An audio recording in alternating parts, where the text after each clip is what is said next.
மண்ணோடு மக்களையும் தத்தெடுத்த ராசா இன்னொரு கையங்கள பெத்தெடுத்த ராசா ஐயா தொர நீ பல்லாண்டு வாழணும் ஐயா தொர ஐயா தொர நீ பல்லாண்டு வாழணும் ஐயா தொர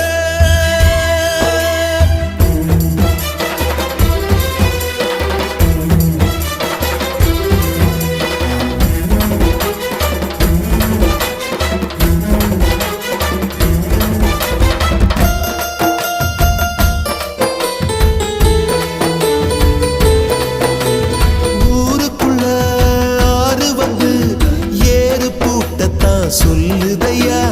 தேருக்குள்ள சாமி வந்து காப்பு கட்டத்தான் கேக்குதையா